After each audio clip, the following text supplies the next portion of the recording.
Bonjour à tous et bienvenue dans ce nouvel épisode de Message à caractère informatique, 26e épisode numéro 25. Nous sommes le 11 octobre 2020 et aujourd'hui je suis accompagné de gens merveilleux tels que Arnaud Lefebvre. Bonjour Arnaud Lefebvre, qui êtes-vous ? Bonjour. Du coup Arnaud, je travaille à Clever Cloud et je m'occupe de développement divers et variés et d'infrastructures dans la boîte. Je suis aussi accompagné de Pierre-Antoine Grégoire, dit Pag. Bonjour Pag, qui êtes-vous ? Bonjour, je suis Pag, Pierre-Antoine Grégoire, et je travaille avec Clever Cloud sur notamment des sujets de Rust et de VM et de conteneurs et de choses rigolotes. Et d'infrastructure as a service ? Évidemment. Et je suis aussi accompagné de Steven Leroux. Bonjour Steven Leroux, qui êtes-vous ? Bonjour Laurent. Eh bien je suis Steven et moi je suis chez OVH Cloud et je m'occupe de problématiques d'infrastructure puisque OVH Cloud et principalement network en ce moment. À côté d'autres petites choses. D'autres petites choses. Eh bien, commençons par une petite chose. Salesforce rachète Slack. Petite chose, je sais pas quel était j'ai oublié le tarif de l'opération. 30 000 milliards, je sais plus, c'était gigantesque, c'est pas loin de la trentaine de milliards, ouais. Dans mon souvenir. Mais il faudrait retrouver le chiffre. Ça devient pas un peu le standard, genre, c'est un peu comme t'as raté ta vie si t'as pas une Rolex, est-ce que t'as pas racheté ton acquisition si elle est pas à moins de 30 milliards, tu vois ? C'est un peu ça. Ouais, c'est ça, c'est 27, ouais. Ouais. Un petit achat, quoi. Un petit achat. Et donc Salesforce, CRM, on peut, sans trop de problèmes, dire leader du marché. Je pense que tu vois, la quantité de gens qui mettent Salesforce comme prérequis en tant qu'outil pour venir travailler, c'est vraiment devenu un gros standard. On rappelle par ailleurs que Salesforce avait déjà racheté Heroku il y a quelques années. Et là, ils rachètent Slack. Donc l'objectif, c'est de devenir la plateforme de travail digital numérique, pour intégrer à Salesforce Customer 360. Bon, en gros, ils font une grosse plateforme de bourrin pour révolutionner la façon dont les gens travaillent.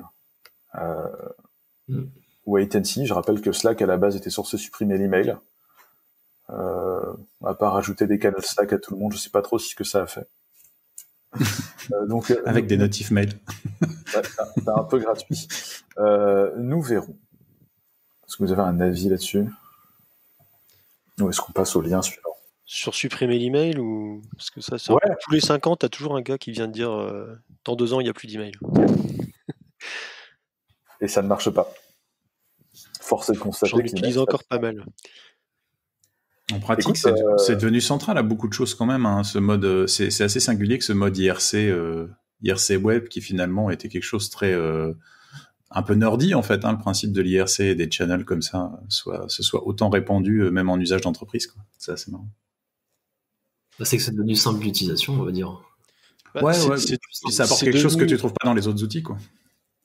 Ouais, c'est devenu simple, mais il y a un effet de mode aussi. C'est-à-dire que tu t'aperçois que beaucoup de choses essaient de se mettre au temps réel pour accélérer les choses, mais tu t'aperçois que le côté asynchrone du mail, il a aussi un intérêt. C'est-à-dire que c'est pas évident de gérer l'asynchronisme sur des solutions temps réel. Et je sais que sur des problématiques, par exemple, de travail en open source avec des gens qui peuvent être un peu n'importe où sur la planète, c'est pas forcément tout le temps l'outil que tu utilises pour bien te coordonner ou quand tu as besoin c'est pas de te mettre bloquant dans le truc, mais de valider un truc alors certaines solutions vont permettre d'avoir des threads, d'avoir des trucs qui permettent d'éclairer un petit peu ça, mais pour moi, on n'a pas encore touché au Graal de la communication, quoi. T'es encore très soit synchrone, soit asynchrone. Et c'est pas encore miraculeux, je trouve. Surtout qu'en ce moment, les moldus du télétravail, pour le dire gentiment, ont tendance à vouloir tout faire en synchrone. Et en fait, c'est pas gérable. On s'en rend compte depuis entre guillemets les confinements de manière générale. Les gens veulent t'appeler. On a une explosion des demandes de synchronicité au support. On peut se passer un coup de fil, on peut. Et non, en fait, les gens sont en manque de contact, en fait. C'est surtout ça. C'est Orange qui disait qu'ils avaient vu justement une augmentation assez significative des conversations téléphoniques et jusqu'à saturer en fait les liens, même VoIP ou ce genre de choses. Donc ça veut dire qu'effectivement tout passe pas par la visio et que le contexte actuel a donné envie aux gens de communiquer beaucoup plus. En synchrone, ouais. En synchrone, ouais. Complètement. Absolument. Non, peut-être la question que ça pose, c'est comment ils veulent le positionner. Et, quelque part, le fait qu'ils achètent Slack, ça les positionne un peu en alternative à l'offre de Google. J'ai plus son nom là. Meet. Non, mais qui globalise, tu vois, l'aspect Gmail avec la messagerie, la visio, le truc, le machin. T'as Microsoft à côté. Ouais, j'ai Google Suite. Ouais. Et du coup, est-ce qu'ils vont aller vers là? Et ça veut dire que après Slack, est-ce qu'ils vont avoir aussi de la visio là-dedans ou pas? Quel est l'intérêt de brancher Slack au plus gros CRM ou au CRM de ta boîte? Parce que c'est ça qui va se passer, je pense, au début en termes d'intégration. Je sais pas s'ils ont tellement réfléchi à ça, mais je pense que ça fait partie des acquisitions de consolidation de la plupart des gros. C'est-à-dire que globalement, t'as Teams qui s'est construit un peu comme ça, t'as Oracle, c'est Oracle qui héberge Zoom aussi maintenant, non? C'est ça? Le cloud Oracle, je crois, qui a été pris pour Zoom ou un truc comme ça. Non, c'était pour TikTok, ça. C'était pour TikTok? Ouais, peut-être. Il me semblait que j'avais entendu que ils avaient eu le deal pour Zoom aussi pour l'augmentation d'infra, mais je me trompe peut-être. Mais en tout cas, il y a beaucoup de mouvements autour de tous les outils de communication qui sont un peu trendy, et Slack étant très utilisé, il y avait à un moment donné, ça peut être simplement aussi, au-delà de la communication, une acquisition pour éviter que ça parte ailleurs, quoi. C'est peut-être tout simplement ça.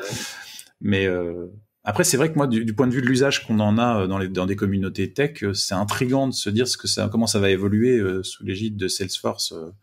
Il y a des gens qui font de la tech chez Salesforce, mais c'est quand même pas l'objectif principal de la suite d'outils, quoi. Donc, si l'outil devient beaucoup plus grand public, est-ce que finalement les intégrations techniques vont pas en pâtir? La façon dont il le présente dans le lien, c'est l'acquisition pour créer l'operating system de la nouvelle façon de travailler. Ouais, c'est vague. Là, on est dans la mousse, là, oui. Après, il faut voir comment ça se concrétise. C'est pas exactement. Yep. Ok. Des gros chiffres.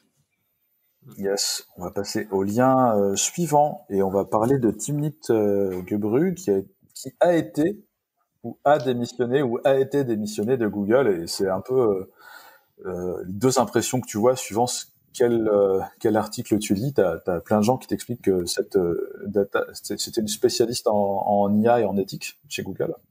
Et suivant les articles que tu lis, on t'explique qu'elle a démissionné ou on t'explique qu'elle s'est fait virer. C'est le moment où on sort le jingle, le moment people. Exactement. On fait pas beaucoup de moments people, mais là, on peut, là clairement. Moi, je trouve qu'il y a quand même un déphasage entre la démission, quelles que soient les raisons, parce qu'il faut se dire que tu vas avoir soit la version de Google, soit la version de Timnit.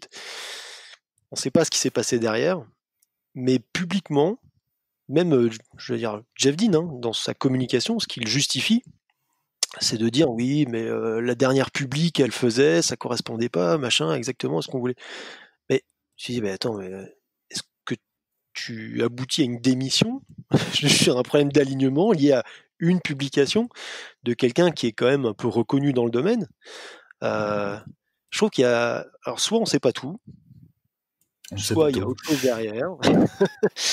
mais voilà, donc c'est le petit truc du moment où la démission de quelqu'un de visible dans une boîte très visible, c'est rarement open book, quoi. C'est qu'il y a une souffrance derrière qui, à mon avis, est quand même pas complètement traitée et qui était sans doute pas claire non plus, même en interne. C'est-à-dire que ça a dû arriver à un point de saturation quand même. C'est pas la première casserole de Google dans ce genre de casserole-là, en tout cas, c'est sûr. Et au Screenshot, c'est vraiment la différence de traitement et l'absence d'excuses chez Google, en fait. Indépendamment de ce qui s'est passé, les mecs sont juste soit ils sont pas très sympas, soit ils sont juste mauvais en com, tu vois, je comprends. Enfin, pas d'excuses dans une situation comme ça, je ne comprends pas. Ouais, connaissant pas le dossier, on sait pas si c'est juste d'être sympa ou pas, mais c'est clair que d'un point de vue com, ça la fout mal, quoi. Ouais, et puis il y a la manière, enfin, je sais pas, on n'a pas, tu vois, le background de comment ça se passe, mais est-ce qu'elle était critique à un moment donné dans la chaîne stratégique de Google, et est-ce qu'elle se positionnait en bloquant, je sais pas pour quelle raison, mais ce qu'il faut voir, c'est que les mecs lui ont dit on accepte ta résignation. En fait, ah bon, de quoi vous parlez? Elle avait déjà plus accès à ses mails, plus rien, etc. Ils avaient déjà tout bouclé, quoi. C'était tiens, ton carton est là, salut. Alors, ça a été fait européen, bon, nous, ça nous choque parce que tu as toujours un petit temps, etc. Et là-bas, les choses sont un peu plus flexibles, on va dire. Mais il y a la manière, quoi. Si on parle d'intelligence, de tout ça, normalement, l'intelligence, c'est aussi dans le management, c'est aussi dans l'accompagnement. Si jamais il y a une rupture stratégique entre des façons de voir, etc., bah, tu résous les trucs avant d'agir, entre guillemets, de cette manière-là. Bon, les tentatives. Ouais. Bon, bah, Google, quoi. Encore une fois, c'est pas la première ni la dernière casserole de ce côté-là. Les justifications qui sont tombées à côté, par contre, moi, c'est ça qui m'a le plus halluciné, c'est que le mec te dit ouais, mais ça a pas été, le papier a pas été submis dans les délais. C'était normalement elle l'a fait genre un jour avant. C'est pas comme ça que ça marche et tout. En fait, t'as des gens qui ont enquêté derrière et qui t'expliquent que la plupart de ces papiers-là, ils respectent pas du tout ces deadlines. Des fois, c'est même fait après. Ça pose aucun problème, tu vois. Et le fait de sortir une excuse comme ça, bon ben, manifestement, c'est une excuse bidon. Tu sais qu'il y a un souci. Bah, ce qu'on voit enfin, moi, j'avoue que j'ai découvert le sujet là, mais ce qu'on voit dans l'article du Courrier International, là, qu'on a en lien dans les show notes, c'est que, manifestement, c'est plus sur le contenu de l'article qu'il y a quelque chose qui a frictionné, quoi. C'est-à-dire que sur ce que ça décrit, révèle, ou alors projette comme volonté de changement, que ça cadrait pas. Après, ça peut faire l'objet d'un recadrage interne maintenant, comme elle est très visible et peut-être qu'elle communique très publiquement dessus, il y a un moment donné où ça a clashé avec quelqu'un, et c'est vrai que ça ressemble à quelque chose d'humain, un conflit de personnes plus qu'autre chose, quoi. Ouais, ou un conflit d'éthique, parce que c'est ça, oui. Et les justifications de Google sont sur la forme, là où manifestement le problème a l'air d'être sur le fond. Mais ça ne nous regarde pas. Ouais, après, ça ne nous regarde pas. On est quasiment tous utilisateurs de Google. Steven, tu le disais, don't be evil. Est-ce que ça donne envie de continuer à utiliser les produits Google? Surtout qu'en fait, son positionnement est un peu particulier. C'est-à-dire que Google est un peu IA à fond. Elle est là pour représenter un peu l'éthique derrière ce qui est fait dans des contextes d'élection où tu as quand même un acteur majoritaire sur le search qui peut induire des résultats, qui peut, tu vois, il y a aujourd'hui l'axe de la recherche sur l'IA, c'est quasiment même plus l'IA, c'est comprendre et expliquer, être capable d'expliquer les mécanismes d'apprentissage automatisé qui ont été faits pour qu'on puisse comprendre quel a été le choix de l'IA et l'expliquer. Donc l'éthique, elle a énormément de place dans ce domaine-là. Et là, presque tu peux te dire, mais c'est quoi? Vous vous en fichez de l'éthique ou pas? Ou est-ce que c'est un problème humain? Et en fait, le côté flou autour de la communication du truc, je trouve, apporte plus de flou encore à quel est le positionnement de Google par rapport à ses positionnements éthiques. Complètement, on met à part l'aspect humain, peut-être qu'il y a eu des querelles internes, on n'en sait rien. Mais nous, on aimerait bien, à la limite, que Google dise non, mais ça reste important pour nous. Mais là, ils ont quand même viré leur lead sur le sujet, quoi. Donc, en prétextant des trucs sur la forme et pas sur le fond, moi, c'est ça qui m'a. Ouais. Anyway, on passe au lien suivant sans absolument aucune transition, parce que là, ça va être compliqué. C'est un autre grand acteur du cloud. C'est un autre grand acteur du cloud qui, comme Google d'ailleurs, ne fait pas que du cloud, ce qu'on a tendance à oublier. Ouais. Et de la logistique. Du retail. Et de tout. Et de la livraison de courses et de... Bref. Et de vaccins bientôt. Et du paiement bientôt, j'imagine aussi. Enfin, tu vois, ils vont tous... Bref. En attendant, alors, j'allais dire, on retourne sur leur cœur de métier, mais c'est pas vrai. À la base, leur cœur de métier, c'était librairie en ligne, mais ça a un petit peu changé. AWS annonce un projet qui s'appelle Bubblefish, et c'est, en fait, vous avez déjà un certain nombre de produits AWS qui vous permettent d'utiliser des clients MS SQL en termes de la base de données MS SQL Server. Et apparemment, derrière, ce serait du Postgres qui vont open sourcer Babelfish, qui est le support de MS SQL sur Postgre. En fait, ça veut dire que vous pouvez utiliser un client MS SQL et à partir du moment où vous avez installé Babelfish sur Postgre, votre client MS SQL va s'y connecter comme si c'était une base MS SQL. Et ils ont aussi ajouté le support de TSQL, qui est le système de procédure de MS SQL, dans Postgre. Et pour l'instant, c'est une annonce. Tout ceci sera a priori open sourcé en 2021 et ce sera sous licence Apache 2. Yep. Il y a de fortes chances que ce soit disponible avant, a priori, chez eux, mais qu'ils open source par contre le code à ce moment-là, sur GitHub. C'est ce qu'ils ont dit. Et la question que les gens commencent à se poser, c'est est-ce que ça va être réintégré dans le projet Postgres ? Honnêtement, je suis pas persuadé que ce soit une très très bonne idée de mettre un boulet d'une couche de translation dans un projet qui va le bloquer sur son évolution technologique. Ce serait bien que ce soit un projet à part rattaché à plutôt que dans le cœur du truc. Mais en tout cas, c'est intéressant en termes pour des gens qui veulent éventuellement commencer à migrer une partie ou à mettre leurs nouvelles applications sur du Postgres, ils peuvent commencer à mettre une partie de leur code base s'ils utilisent du SQL Server déjà dessus. C'est pas déconnant. Ou même s'ils ont pas envie d'utiliser. Et c'est pas que du Wire Protocol. Je pense que c'est vraiment la partie TSQL qui est intéressante, c'est le fait que tu puisses pousser de la logique dedans. Il y a plein de gens qui font ça, notamment dans SQL Server, et de pouvoir repousser la même logique à l'intérieur. Alors, ils disent que c'est pas, il y a des chances que ce soit pas 100% feature. Il faudra attendre les premiers tests quand même pour voir ce qui passe pas, mais. Ouais, ils annoncent pas 100% de compat, ouais, c'est ça. Mais donc il faut quand même pas s'exciter en s'imaginant que quelqu'un va pouvoir installer un SharePoint avec ça comme backend, quoi. Je veux dire, à un moment donné. C'est ça. Alors, faut-il mettre autant de code métier dans ta base de données? C'est une vraie question. Vaste question. Si tu la poses à un DBA, il aura une réponse très tranchée. Si tu la poses à un développeur front, il en aura une autre. Bon, après, la fonctionnalité existe et c'est intéressant parce que sans qu'elle soit là, c'est compliqué de parler de compat, quoi, disons. Je peux répondre à ta question. C'est pas compliqué quand tu bosses pour une base de données et que t'as pas le support de procédures stockées. Tu dis oh là là, quelle mauvaise idée de faire du métier dans votre base de données. Et le jour où tu as la feature qui fait que c'est possible, tu dis regardez, maintenant on peut le faire, c'est trop bien. Faites-le. Bon, c'est un peu pas ce qui s'est passé. C'est toujours difficile parce que c'est un élément différenciant, parce qu'en effet, comme c'est pas complètement normalisé, du coup chaque DB a sa procédure stockée, son langage de procédure stockée spécifique. Ouais. Du coup, c'est ce qui permet de différencier du voisin. Donc, évidemment que les vendeurs de bases de données ou les experts d'une base de données vont te pousser à l'utiliser. Mais donc là, potentiellement, ça veut dire que sur Postgres, il y aura deux langages possibles.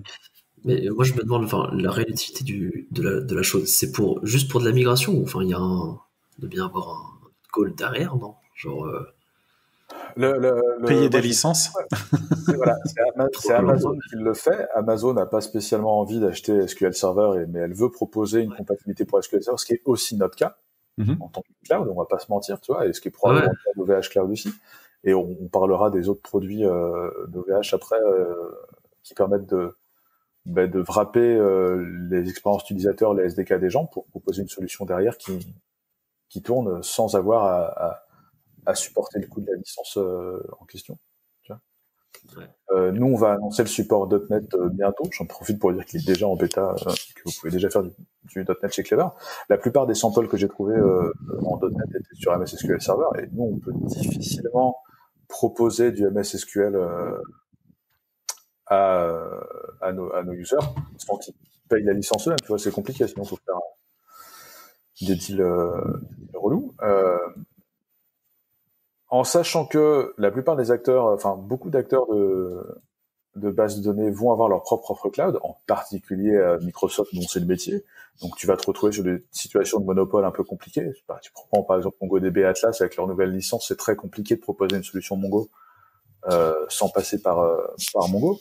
Yep. Et du coup, avoir un truc comme ça, en plus lié tu vois, en open source, c'est hyper intéressant. Moi, ce qui me plaît encore plus, c'est que c'est lié à Postgre, qui est une des bases de données en termes de santé open source. J'en avais déjà parlé, mais ce serait cool d'avoir un indicateur de santé open source de certains projets. Postgre, c'est un vrai projet open source parce que tu as plein de boîtes qui contribuent à Postgre. Et tu as un écosystème vibrant. C'est un modèle assez particulier, ça sera intéressant une fois d'avoir quelqu'un qui peut en parler très en détail, mais j'ai même une idée de quelqu'un mais en particulier, mais c'est vraiment un projet qui a un statut très spécial, même dans l'open source en général, dans son modèle et tout, la manière dont c'est committé, parce qu'il y a quand même quelques grosses boîtes committeurs, enfin il y y avait Second Quadrant et Enterprise DB, je sais plus quelle est la boîte qui est fait Enterprise DB, et maintenant je crois que c'est la même boîte maintenant, je crois qu'ils ont fusionné, si je ne m'abuse. T'as Citus qui avait été racheté par Microsoft aussi. Voilà, c'est ça. Mais l'intérêt était que tu avais un projet open source qui n'était pas backé par une seule boîte. Et qui ne peut pas l'être. Il peut pas muter. Il va rester comme ça. Donc c'est vraiment intéressant. Je trouve ça hyper intéressant à ce niveau-là. Puis c'est dans les bases open source, alors il y a beaucoup de fans d'autres, mais dans les bases relationnelles open source, c'est de loin la plus complète, je pense. En termes de couverture de tout, quoi. Et elle reste assez facile à maintenir, à démarrer, à utiliser, à configurer. Après, il y a des niveaux de complexité plus ou moins variables suivant ce qu'on veut faire, mais elle reste quand même assez facile. Il n'y aurait pas eu LAMP, la stack LAMP pour sauver MySQL, il y aurait du Postgre partout de mon point de vue. Je sais pas. C'est clair et net. Enfin, après, c'est jamais la meilleure solution technologique entre guillemets qui l'emporte potentiellement. Mais LAMP, ça a été le marketing de My. Mais quand tu vois My au moment où ça a explosé, c'était quand même d'un point de vue architecture, ingénierie, design, c'était quand même une blague, quoi. Le proto de réplication, c'était ni fait ni à faire. Enfin, je sais que j'ai dû implémenter du binlog pour faire du change data capture, et du coup ce qu'on avait fait, c'est que on avait fait un agent qui venait souscrire un MySQL comme si c'était un slave, et donc on a décodé le binlog et on a implémenté ça pour pouvoir répliquer les bases internes à OVH et faire notre analytique et basé sur le change data capture. Mais en fait, pour le faire, on avait, c'était assez vieux, mais on avait encore des vieilles structures mailles avec les vieux types décimaux et ce genre de trucs. Et en fait, du coup, on a découvert comment ce truc-là était codé, et ça m'a expliqué pourquoi est-ce que quand tu lis un binlog avec le tool MySQL binlog, quand tu tapes le type décimal, il ne sait plus décoder la suite. Il ne sait pas le faire. Parce qu'en fait, la façon dont c'est codifié, c'est que c'est un champ ASCII qui te dit, voilà, c'est un décimal de tel type, mais en ASCII. C'est-à-dire qu'en fait, tu sais pas décoder le truc. Tu sais pas combien tu vas devoir lire dans le buffer. Et pourquoi un serveur MySQL sait le faire? C'est qu'en fait, lui, il a le schéma en conscience. Du coup, on a fait une lib qui venait d'abord faire une lecture du schéma, qui mettait le schéma en mémoire, et quand elle avait le binlog, on savait décoder ça à la volée. Du coup, on a la seule lib qui est capable de faire du change data capture pour les MySQL avant 5.0. Joli placement. Il y avait un côté, on savait pas, c'est open source, mais on savait pas trop si c'était pertinent de faire de la com. Qu'est-ce qui était plus honteux? C'était se dire, on a encore des trucs comme ça qui tournent ou pas. Mais en fait, voilà, ils ont quand même fait ça, quoi. Dans MySQL, il y avait des trucs comme ça, et moi, ça m'a fait halluciner. Je me suis dit, mais comment tu fais ça, quoi? Et le design de PG est bien plus pensé, bien. C'est aussi lié à l'histoire du projet, comme vous dites. Ça a été bossé avec plusieurs boîtes, plusieurs acteurs différents qui, du coup, quand tu te mets autour de la table à savoir comment tu fais un truc, t'as tendance à te poser plus de questions et du coup à coucher un design qui est peut-être un peu meilleur. C'est un truc aussi que tu ressens, moi, enfin, je sais à l'usage, alors mon usage ne couvre sans doute pas 100% des usages qu'il y a, mais tu prends une DB qui est en 8.1, en 2 coups de cuillère à peau, tu l'upgrades en 13 et il y a quasiment tout qui fonctionne dedans, quoi. Il y a une stabilité et une innovation en même temps qui sont assez surprenantes pour ce genre de projet. Alors après, encore une fois, sur des contextes de gros trucs de cluster avec des réplications de wall log, ça peut être un peu plus complexe, mais déjà sur la base elle-même, il y a une compatibilité ascendante déjà qui est assez forte, quoi. Après, pour en revenir au sujet, moi je comprends pas trop cette annonce pour l'instant. C'est-à-dire que ils veulent ajouter une compat entre guillemets MS SQL Server ils disent PG, mais c'est sur Aurora en fait. Or, quand tu sais comment est architecturé Aurora, c'est justement un PG que tu découpes en deux, et tu as la partie PG SQL avec vraiment la syntaxe le cœur, quoi. de PG, ouais, sa couche transactionnelle inhérente à ce qu'elle sait faire. Mais après, ils ont découpé le truc. Alors, je sais plus exactement si c'est avant ou après le query planner, mais ce qui fait qu'ils ont décorrélé l'aspect stockage, gestion des pages, d'index, de tout ça, et de l'aspect transactionnel de la DB. Et ce qui fait que si on parle de MS SQL, a priori, c'est la partie TSQL et le moteur transactionnel de une réplica de SQL Server.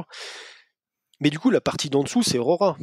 Donc, ça peut vouloir dire qu'ils ont une couche d'abstraction qui est commune et que peut-être que ça se traduit dans le même query plan, entre guillemets, entre les deux. Je pense que, de mon souvenir, alors, mais là, je pense que là, ce que tu as dit va déjà plus loin de ce dont je me souvenais, donc ça va être très surface, mais il me semble que la partie, tout le bas reste très compatible entre Postgres et Aurora, c'est-à-dire ils se basent déjà sur les abstractions inhérentes de Postgres pour plugger leur moteur en dessous.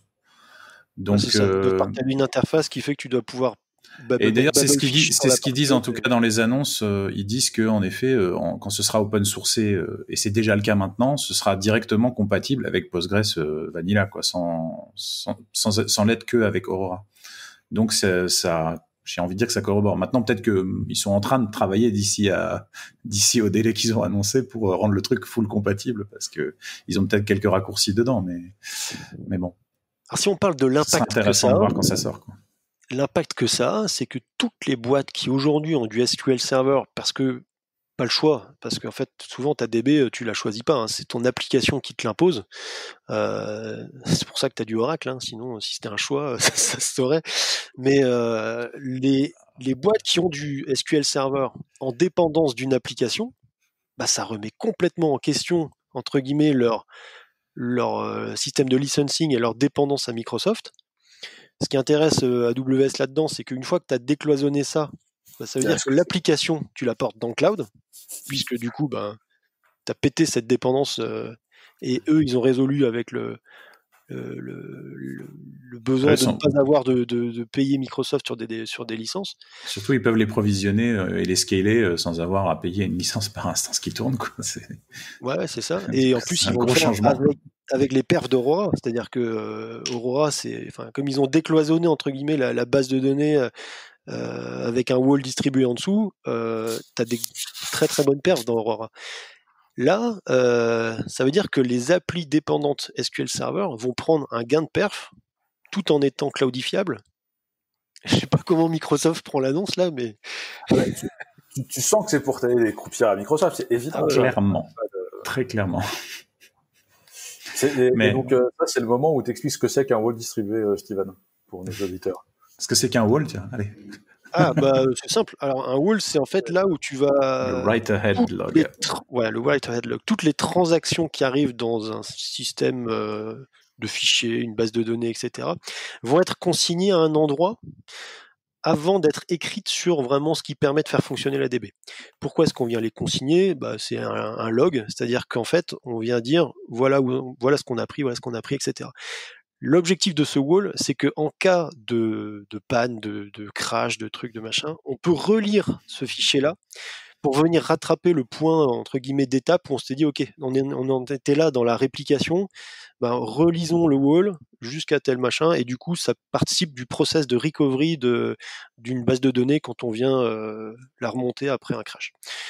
Donc, il faut le voir comme la source de vérité absolue, entre guillemets, si on a une panne ou si on a un incident majeur. C'est ce qu'on appelle le binlog sur MySQL par exemple, et c'est pas forcément un truc qu'on va garder à vie parce que ça dépend en fait de combien de temps on veut être capable de réparer les choses ou de relire les choses. Donc ça, c'était le wall local. Mais en fait, il y a des moyens de faire ça de façon un peu plus élastique et distribuée. Et peut-être pas rentrer dans le détail sur le système distribué de log, mais il y a des systèmes comme Kafka, comme Pulsar, qui permettent, eux, justement, d'avoir cette logique séquentielle d'écriture et entre guillemets immuable, mais avec une logique plus scalable, plus que distribuée. La particularité d'Aurora, c'est qu'ils se sont dit, OK, il y a le wall, mais généralement, tu as le wall et la DB, c'est-à-dire et comment est-ce que tu fais les écritures, les index, etc., et comment tu stockes la donnée. Et eux, ils sont partis du principe qu'en fait, dans Aurora 1, ils allaient prendre le wall, et le wall distribué, ça allait devenir la DB. Et ça, c'est plutôt smart, parce qu'en fait, ça permet de dire, on va pas dupliquer, on va aller beaucoup plus vite dans les écritures, parce qu'en fait, quand tu as écrit ton wall, tu as écrit tes données. Donc tu peux acquitter au-dessus, et du coup, ça veut dire qu'en termes transactionnels, tu fais plus de TPS, et c'est meilleur. L'astuce qu'ils ont derrière, c'est que quand ils ont écrit le wall, en fait, ils viennent réinjecter, reconstruire les pages de la DB et des index, un peu à chaud, qu'ils viennent injecter dans le moteur derrière. Donc ça, c'est plutôt intelligent. Et il y a un papier d'ailleurs sur Aurora qui décrit ça, si jamais ça vous intéresse, on le mettra peut-être dans les commentaires, dans les descriptions. J'espère que ça répond à ta question sans aller trop loin. C'est très bien. C'est très bien. Très bien. Ouais. Et donc le wall log en fait il sert donc à l'écriture mais aussi à la réplication, c'est ce qu'on disait aussi. Là on parle de répliquer le wall log, mais en fait la plupart des systèmes de réplication de Postgres se basent justement sur le fait de ingérer des entrées de wall log d'autres réplicas pour les intégrer dans le nœud local, quoi. Yep. Right. Arnaud, tu avais une question, je crois, ou un truc à dire. Non, j'ai plus le nom.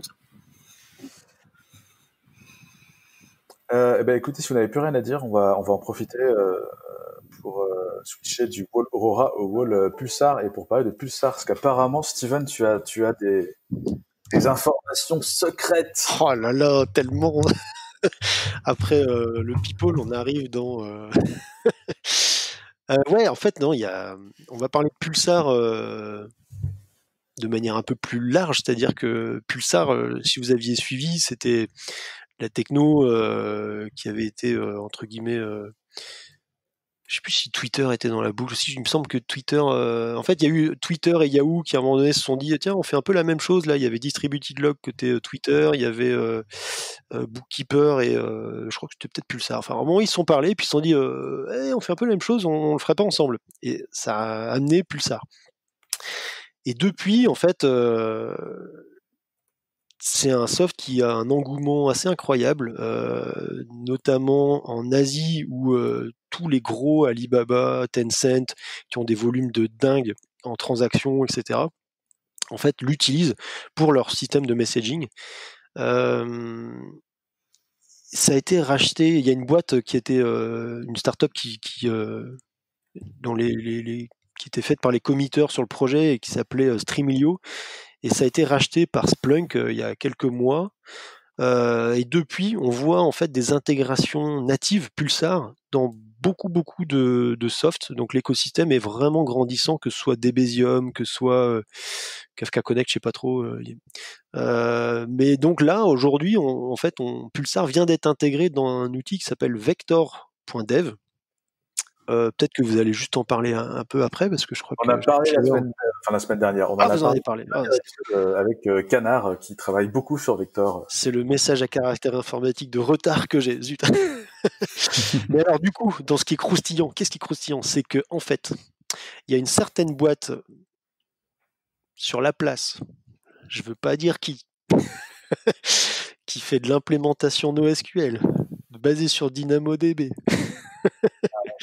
Bigtable. Vous l'avez ou pas? Non, non, je vois pas. En gros, c'est une boîte qui. Oracle, attends, c'était Oracle. C'est qu'est-ce que ça peut donc bien être? Voilà, c'est ça. Ouais. Donc, en gros, il y a une boîte qui bosse sur Cassandra, pas mal, et qui là commence à construire sa stratégie streaming et qui vient de racheter une boîte qui s'appelait Kafkaesque et qui a été renommée en Casque. C'est un peu plus politiquement correct quand même. Parce que Kafkaesque, bon. C'est moins kafkaïen, ouais. Ouais, c'est ça. Et du coup, ils sont en train vraiment d'élargir leur offre. J'ai pas envie de dire transposer le modèle, mais ils considèrent que le streaming, c'est vraiment très important dans les années qui vont à venir. C'est vraiment un truc qui va structurer les pipes d'ingestion, etc.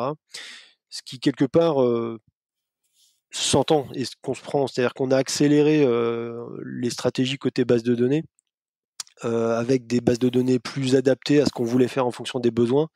En fait, l'étape d'après, c'est quoi? C'est de se dire, ok, mais est-ce que maintenant on peut pas aller faire du traitement un peu plus temps réel basé là-dessus. Et c'est en ça que Kafka a été une techno qui a un peu montré le chemin là-dessus. Et Pulsar prend le relais parce qu'il permet d'aller plus loin que Kafka. C'est pas gratuit, on en a peut-être déjà parlé, mais Kafka a des avantages, Pulsar a d'autres avantages. À la limite, chacun prend ce qui lui va. Et je pense que, nous, en tout cas, on adore les deux technos. Elles correspondent à deux besoins, et je pense que chez vous, c'est un peu pareil. Mais là, ce que ça pose comme question, c'est effectivement la stratégie streaming adossée à une stratégie base de données, NoSQL, etc. Et comment les deux vont fonctionner ensemble. Il y a sans doute un peu de face qui va s'ajouter par-dessus. Donc, on en saura sans doute plus dans les mois à venir. Ouais, puis la notion de pouvoir lancer des fonctions arbitrairement quand des messages arrivent, ça ressemble à du FAS, clairement. Et c'est vrai que Pulsar l'avait nativement, et je crois pas que Kafka avait ce système de fonctions nativement. Et disons que tu as tellement moins de flexibilité sur tes topics pour faire du topic as a service, que du coup, scinder, Kafka a toujours été plus orienté gros topic, grosses données dedans, et il le fait très bien. Mais quand tu as besoin de beaucoup de flexibilité et d'avoir un topic par contexte, par tenante, par ce que tu veux, par application, là, Pulsar répond beaucoup mieux à la problématique. Ouais. Ouais, si on veut splitter, expliquer très rapidement la différence entre les deux, c'est globalement la notion de topic virtuel de Pulsar qui permet un usage vraiment différent à celui de Kafka. Parce que dans Kafka, quand tu crées un topic, ça alloue un certain nombre de ressources. Du coup, c'est pas possible d'avoir autant de topics que tu pourrais avoir avec une notion de topic virtuel comme Pulsar. Ça me fait penser qu'on n'a pas forcément défini ce qu'était Pulsar. Mais du coup, Pulsar, c'est quoi ? C'est une solution de messaging, mais qui, si on peut évoquer Kafka, se différencie dans cette façon que d'un point de vue utilisateur, elle unifie entre guillemets le streaming et le PubSub. C'est-à-dire que c'est deux façons de consommer la donnée de façon différente. Donc il y a une API unifiée d'un point de vue utilisateur là-dessus. Mais d'un point de vue infrastructure, elle décorrèle également la partie métier du messaging, qui est Pulsar, le composant Pulsar, de la persistance. Et de la persistance, qui est un composant dédié, qui est Apache Bookkeeper, et qui du coup permet de ne plus avoir la dépendance qu'avait Kafka sur sa rétention au sein des topics, et qui permet d'envisager des topics à rétention quasi illimitée, quoi. Ouais. Pour ceux qui connaissent Zookeeper, en fait, il y a Zookeeper qui s'occupe de la partie distribution, justement, de la partie API unifiée, et Bookkeeper qui est plus sur la partie, justement, distribution du storage, en caricature, en grosse maille. Je dis pas trop de bêtises ? Non, c'est ça. Okay. C'est ça. Je sais pas où ils en sont d'ailleurs Kafka sur leur rewrite pour se passer de Zookeeper, mais... c'est un truc qui fonctionne, non ? Ouais, je crois que c'est le cas dans la dernière release, mais je sais pas si elle est sortie. J'avoue que j'ai pas suivi récemment. Mais et donc ce que tu trouvais croustillant dans l'histoire par rapport à DataStax en l'occurrence, c'était le fait que justement ils étaient partis direction Kafka. Moi, il y a un truc qui m'intrigue justement, c'est que quand tu regardes Cassandra en particulier, ça a quand même une structure qui se prête très bien à ce que tu décrivais dans les qualités de Pulsar en fait. C'est-à-dire c'est quelque chose qui est plutôt pas pour de la gestion massive et plutôt pour des choses à contexte variable et en très grande quantité, si tu veux. Donc, non, c'était pas ça que tu trouvais croustillant. J'ai loupé le truc croustillant. C'est le fait d'avoir un écosystème qui se consolide entre guillemets, et en fait on voit que Pulsar en ce moment c'est un truc de dingue, quoi. Il y a un engouement. Aujourd'hui tu fais une boîte sur Pulsar, en quelques mois tu l'as vendu, quoi. C'est, je vous laisse, j'ai un truc à faire. Déjà on en a parlé, mais on avait effectivement parlé de la levée de fonds des boîtes Pulsar qui étaient ouf. Enfin, c'était des montants qu'on n'avait pas vus jusqu'à présent. Gros engouement sur Pulsar. Ah, je pense qu'il va y avoir un adaptateur MySQL bientôt dessus. MSSQL dessus, pardon. Ouais, c'est ce que tu disais tout à l'heure, c'est coupler des offres de streaming à une notion de base de données et pouvoir requêter ce que tu streames avec du SQL. De toute façon, tu dis ça à moitié en rigolant, mais... Non, c'est un Graal pour tout le monde, ça. Hein. Kafka l'a fait, avec SQL, je sais pas ce qu'il y a dans Pulsar pour faire ça, mais j'imagine que faut brancher un truc de l'écosystème Apache, donc du Presto ou un truc d'Angular pour faire du SQL dessus. Je crois que c'est ça, ouais. Je crois que Alexandre en parlait la semaine dernière, non? Tu peux faire du Presto sur Pulsar. Ouais. C'est d'ailleurs ce qu'on va faire nous, je crois, dans certains. Ce qui peut manquer aujourd'hui pour être un peu pertinent entre guillemets dans cet usage-là, c'est de pouvoir indexer entre guillemets tes segments derrière sur une notion de temps. C'est-à-dire que sinon, en fait, Presto lui va dire ok, bah je vais scanner ton topic. T'as peut-être envie de lui dire ouais, mais attends, scanne-moi juste peut-être mettons une heure. Calme-toi, ouais, c'est ça. Et en fait, t'as pas cette correspondance offset, c'est-à-dire où est-ce que t'en es et temps. Donc il faut juste créer cette correspondance, ce qui te permettra de dire bah voilà, scanne-moi jusqu'à je sais pas une journée de données et puis et du coup tu viens requêter ça en SQL quoi. Right. En parlant de requêtes, parlons de système de requêtage unifié et parlons de Erlenmeyer. Je sais pas si j'ai vendu Erlenmeyer, tu vois, en 3 mots. Si c'est un système de requêtage unifié ou autre chose, mais ouais, c'est un proxy, qu'on a fait pour abstraire entre guillemets la TSDB chez nous et qui permet du coup de un peu comme McDo, venez comme vous êtes. Ouais. TSDB. Time Series DB. Voilà. Ah ouais. Base de données Time Series. Et en fait, alors, on a une TSDB qui s'appelle Warp10 chez nous et qui, du coup, expose 2 types de langages qui sont Warscript ou Flows, plus des API pour juste consommer et venir écrire. Et en fait, à un moment donné, on s'est dit, bah, ce serait pas mal en fait que les gens qui viennent chez OVH, ils viennent avec une expérience qui peut être Influx, qui peut être Graphite, qui peut être Prom, qui peut être OpenTSDB, n'importe. Et en fait, on s'est dit, bah, pourquoi pas implémenter ces protos au-dessus de Warp10 et abstraire ce truc-là pour qu'en fait les gens puissent avoir l'expérience avec laquelle ils ont une accoutumance ou ils sont habitués. Et du coup, on a commencé avec un proto qui était OpenTSDB, puis un autre, puis un autre, puis un autre. Et aujourd'hui, on supporte Graphite, Prom, OpenTSDB, Influx, QL, etc., etc.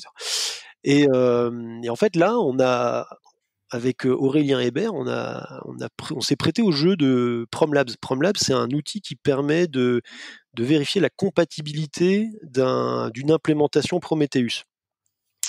Et alors, on s'est dit, ok, bon, on va faire l'exercice et on va regarder. Alors, on a dû patcher 2-3 trucs, mais au global, on arrive aujourd'hui à une compat qui est d'à peu près 92%. Ce qui est plutôt très bien. Ce qui nous manque, c'est 2-3 opérateurs dans Warp derrière. Et après, c'est plus compliqué. C'est plus compliqué pour une raison qui est simple, c'est que Prometheus fait de la magie, en fait. Et que quand tu lui demandes un truc, des fois, il va aller faire des choses. Et en fait, aujourd'hui, on a reverse un peu le machin et on s'est dit, bon, ça pose une question, c'est que si on veut être à plus de compatibilité que 92%, il faut mentir dans ce que tu fais. C'est-à-dire que quand tu exprimes une query, on va aller faire ce que fait Prom, mais c'est-à-dire on va pas faire ce que l'utilisateur a demandé. Il y a des issues sur GitHub sur le sujet où les mecs disent oui, bon, ce serait quand même bien qu'on s'attelle à corriger un peu la façon dont on a implémenté le rate ou ce genre de truc. Parce qu'en fait, Prom, tu lui demandes de faire un rate sur 15 minutes, il va pas faire un rate, il va pas prendre 15 minutes, faire le rate et te le renvoyer. Il va prendre plus large et il va du coup te changer les valeurs d'approximation de certains trucs, etc. En fait, pour implémenter les bugs du coup entre guillemets c'est tout le dilemme. C'est-à-dire qu'aujourd'hui, là, on a implémenté c'est pas des bugs, c'est des comportements de prom qu'on juge des compats. Hein. Ouais, qu'on juge effectivement un peu sous-optimaux. Pour aller plus loin, ça nous pose vraiment plus de problèmes intellectuels. On se dit non, mais là, enfin, ça sert à rien. Enfin, ça a aucun sens. Après, si on veut présenter les choses de manière moins subjective, ce que tu es en train de dire, c'est qu'ils ont fait de la magie, mais qu'ils n'ont pas fait la même que vous, quoi, en fait. Ouais. Parce que c'est ça. Imaginez que vous n'avez pas aucun raccourci aussi, quoi, tu vois. Il y en a forcément. On a aussi découvert des trucs sur lesquels on avait assumé des choses. Enfin, on était parti avec des a priori. On s'était dit, bah tiens, Prom, quand il te renvoie le truc, il te dit voilà, j'ai échantillonné comme ça. Et en fait, on s'est dit, OK, du coup, on va venir lire la donnée, on va l'échantillonner et on va appliquer les méthodes, les fonctions du query. C'est-à-dire, si tu mets un rate, tu fais un rate. Si tu fais un group by, tu fais ça, etc. Et on se dit, putain, mais c'est bizarre, il y a quand même un ordre de grandeur sur les différences sur les données. Et en fait, l'échantillonnage, il est fait à la fin. Il n'est pas fait à la lecture des données sur lesquelles tu échantillonnes. Il te lit les données, il te fait le calcul, et après, il échantillonne juste pour te renvoyer le résultat. Ce qui, du coup, d'un point de vue base de données, te pose des questions. C'est-à-dire que ça t'empêche de faire du push-down.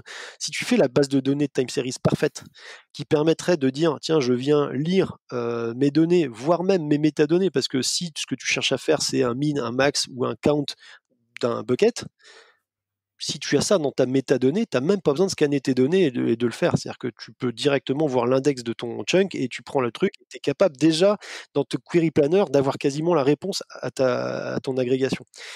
Si tu veux aller plus loin dans une base de données un peu ultime de time series et dire, tiens, j'ai mon scanner qui passe et mon agrégation, c'est peut-être la somme, ton scanner devrait pouvoir faire cette agrégation et te renvoyer l'agrégation directement.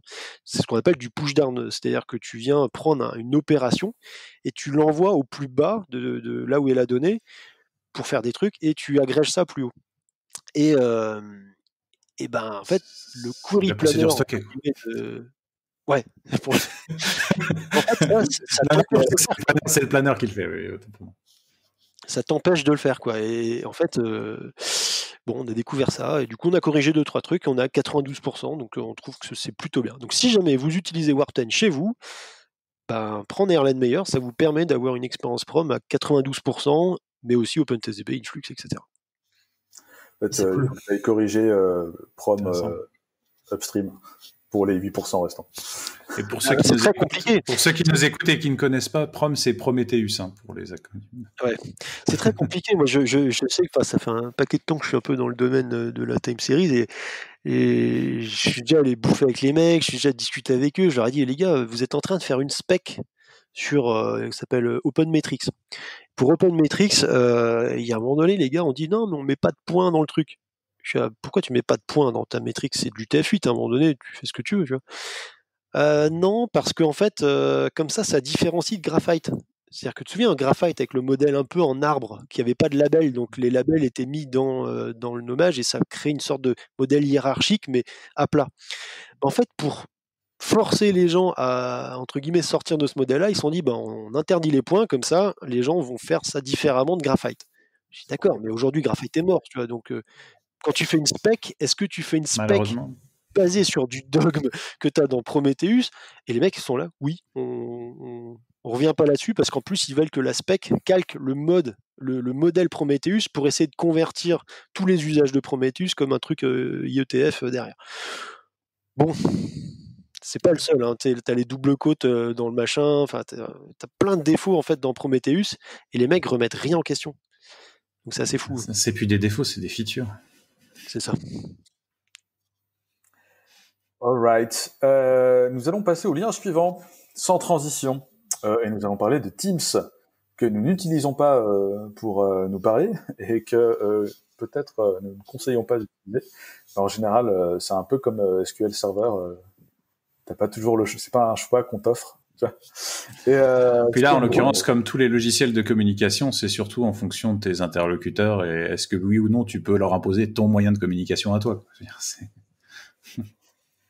Et voilà. Et du coup, si vous utilisez Teams, si vous avez installé le client Teams parce que vous l'utilisez au travail ou parce que vous avez dû l'installer, mettez-le à jour immédiatement. C'est quoi? Arnaud, c'est toi qui a... Ah ouais, je sais plus. Ouais, globalement, il y a eu un problème de sécurité qui a été découvert dans l'application desktop de Teams, qui en fait est une XSS qui permet en fait à n'importe qui d'envoyer un message et en fait derrière un trigger du code qui est exécuté sur l'application de la personne, enfin dans l'application ou dans le système de la personne qui a reçu le message.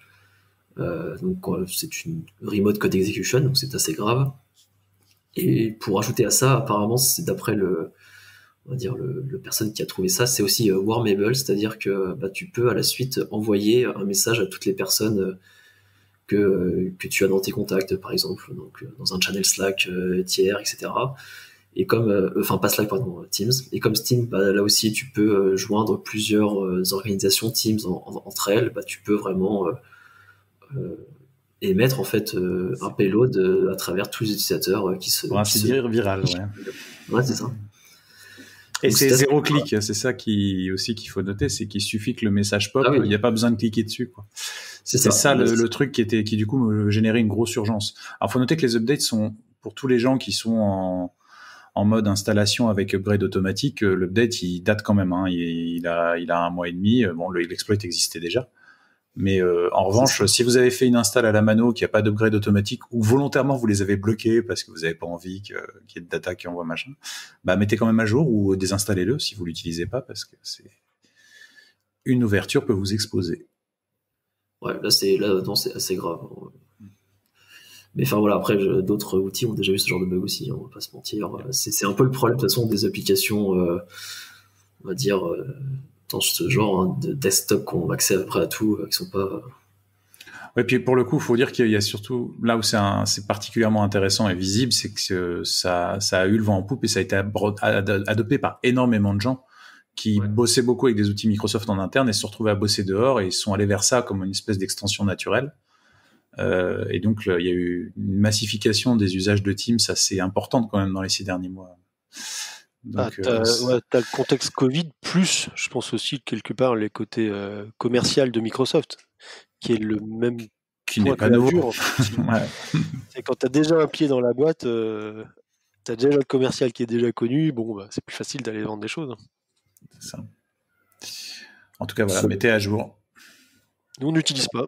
Et si vous êtes intéressé, allez voir dans les show notes, il y a le lien vers le GitHub du gars qui a découvert la vulnérabilité avec les manières de le tester, si vous êtes intéressé par la mécanique et tous les détails.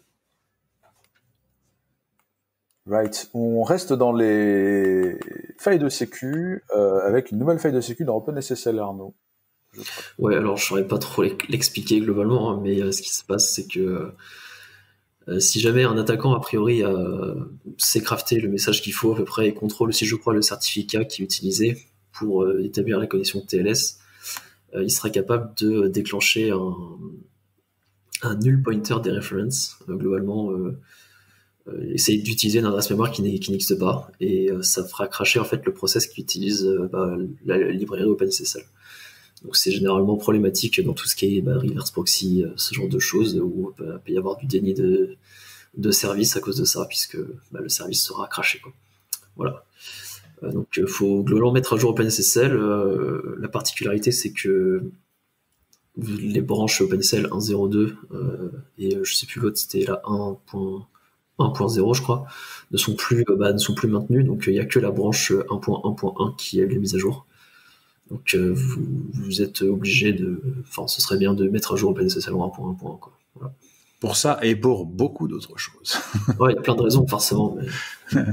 Être à jour, c'est pas une mauvaise chose, ouais. Exactement. Ok, sans transition, on passe au Apple M1, le nouveau processeur d'Apple. Steven, tu voulais en parler, on en a déjà parlé un tout petit peu quand il est sorti, et là on commence à avoir des benches indépendants qui commencent à arriver, qui permettent de tester un peu plus ce processeur dans d'autres conditions que celles que Apple veut présenter, puis qui explique un peu pourquoi en fait le M1 il tabasse globalement. Ouais, le but c'est pas de faire le marketing d'Apple, hein, c'est plutôt le côté un peu technique qui nous intéresse là. Et en fait, il y a un gars qui a publié, comment il s'appelle, Eric Engheim, j'espère que je le dis à peu près bien, qui a publié du coup un article effectivement en expliquant pourquoi ils étaient bons et pourquoi ça tabassait comme ça. Et je trouve que l'article a un mérite, c'est que moi je suis pas expert du domaine des CPU. Et j'y connais même quasi rien. Mais en fait, le truc est facile à lire, il est hyper bien vulgarisé, c'est très très accessible, et du coup, ça rend le truc encore plus intéressant. Il y a une fascination derrière, c'est-à-dire que tu dis, mais attends les gars, ils arrivent, on va pas dire que c'est leur premier CPU, parce qu'ils en faisaient déjà pour les iPhones, etc. Et en gros, là, c'est un gros CPU d'iPhone qu'ils ont mis et ils ont rajouté un peu de soft dessus. Mais tu te dis, c'est quand même leur premier CPU pour un laptop. Mais les gars te sortent quand même une gamme avec, et ils te pètent le marché niveau perf, quoi. Donc, c'est Apple, hein. Ils ont les moyens de le faire. Il faut qu'on soit clair. Mais c'est pas parce que tu as tout le temps les moyens que tu arrives à bien le faire. Et là, mine de rien, ils ont quand même réussi à bien le faire. C'est-à-dire que tu as des trucs qui ont été genre Rosetta 2, alors on peut en parler, mais c'est la couche... On va parler d'abord de l'histoire de Rosetta. Alors, Champollion. Apple, en fait, au tout début, ils avaient des processeurs PowerPC, vous vous souvenez, d'IBM. Et à un moment donné, ils ont changé, et ils sont allés vers de l'architecture Intel. À ce moment-là, ils ont dit, on va faire un truc qui permet de faciliter la vie des devs.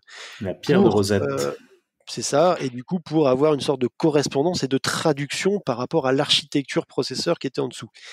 Donc, ça permettait d'avoir une transition à peu près en douceur, sauf que la vérité, c'est que sur l'architecture Intel sur laquelle ils étaient passés, les applications qui n'avaient pas migré, elles étaient quand même pas super perf.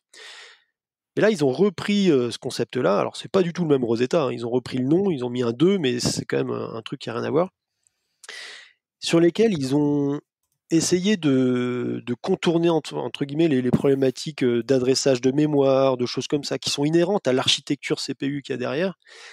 Et ce qui fait que il y a quand même leur CPU est tellement optimisé spécifiquement pour des usages qui correspondent à ce qu'ils cherchent à faire, que quelque part l'efficacité qu'ils en tirent permet même avec cette couche d'émulation d'avoir des fois des perfs qui sont plus performantes que une appli Intel sur un processeur Intel.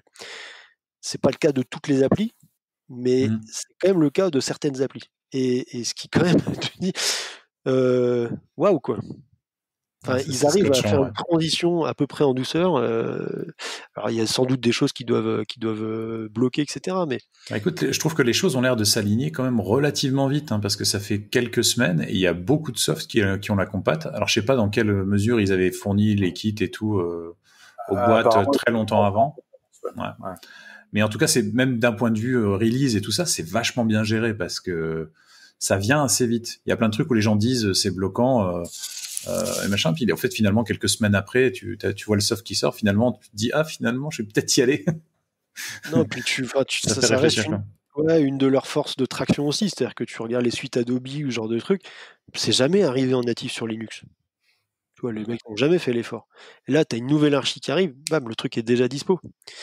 C'est Kevin qui me faisait remarquer ça, mais c'est vraiment... Si t'avais 3-4 machines cibles sur Linux, je pense que ça pourrait aller un peu plus vite aussi. Mais là, ça pose une vraie question, c'est-à-dire que la vraie réussite qu'ils ont, c'est l'intégration verticale. Pourquoi est-ce qu'ils arrivent à ça? C'est que, alors, comme je disais, quand ils ont spécifié les CPU, c'est qu'ils ont fait un cœur très rapide, un cœur très économe. Dans la puce qu'ils ont aussi des puces de traitement pour l'audio, une puce pour la vidéo, une puce pour un truc, une puce pour un autre. Et ils ont des micro-cores comme ça dans leur SoC. SoC, c'est System on Chip, c'est-à-dire c'est un ordinateur en fait qu'on met dans une puce et qui a plusieurs rôles. Mais comme ils ont des choses très ciblées, chaque chose qui doit être faite est au final assez rapide. Et en fait, ils arrivent à le faire et à bien le faire parce qu'ils maîtrisent la couche soft au-dessus et que dans l'intégration verticale de tout ça, tu arrives à un truc qui est hyper cohérent, quoi. Ils maîtrisent le soft et l'univers dans lequel ça s'intègre au niveau hardware aussi, c'est-à-dire que toute la carte, tout est optimisé pour bien communiquer, que tout soit au bon endroit et ainsi de suite, quoi. Donc même physiquement, ça optimise. Hein. Là, c'est ça qu'il disait. Je crois, il disait que pour la partie GPU, je crois, c'est qu'il partageait la mémoire entre le CPU et le GPU pour que ça aille plus vite. Parce que physiquement, ils ont agencé ça avec une proximité. Alors que d'ordinaire, en général, c'est le CPU qui copie la mémoire qui va envoyer au GPU dans la mémoire du GPU, enfin un truc comme ça, quoi. Et ça, c'est même quand tu as un APU, en fait, la mémoire est déjà partagée. En fait, le GPU, le CPU partagent la même mémoire, mais en fait, chacun utilise une zone de mémoire pour lui. Oui, voilà, c'est ça. Ouais. Et du coup, il copie, même si c'est dans la même mémoire, il y a quand même une recopie de données qui est faite. Et l'article parle très bien de tout ça et il dit bien qu'en fait, c'est pas aussi simple que ça, c'est-à-dire que la mémoire pour un GPU doit être orienté entre guillemets gros batch, tu vois, tu traites très massivement parallèle, là où un CPU va être beaucoup plus atomique dans son traitement, et du coup c'est un design de mémoire normalement qui fait que. Sauf que là, l'intelligence qui a été mise dans la mise en œuvre de ce truc-là fait que à la fin ça fait le job, quoi. Et puis la couche OS, ça fait longtemps aussi qu'elle supporte le fait de déférer des traitements graphiques, soit sur le CPU, soit sur la carte, en fonction de l'optimisation, de la consommation que tu veux, quoi. Donc c'est un tout, en effet, comme tu disais, cette intégration verticale, quoi. Ouais. Donc moi je suis pas un Apple fanboy, tu vois, mais quand je vois ça, je me dis on arrive à un niveau d'optimisation de la stack là qu'on peut penser problématique, parce qu'effectivement ça t'enferme dans un écosystème et c'est très dur entre guillemets de faire de la composabilité là-dedans. C'est-à-dire que là, autant avant il y avait des Hackintosh où sur de l'archi Intel tu mettais un Linux dessus, ça marchait à peu près au driver près. Là, ça pose vraiment des questions sur effectivement ce que tu vas pouvoir faire. Mais en même temps, tu te mets à la place d'Apple, eux ils cherchent à créer l'expérience client. Ils s'en fichent en fait que leur truc soit installé avec du Linux dessus, c'est pas leur but. Donc c'est très cohérent dans ce qu'ils cherchent à faire.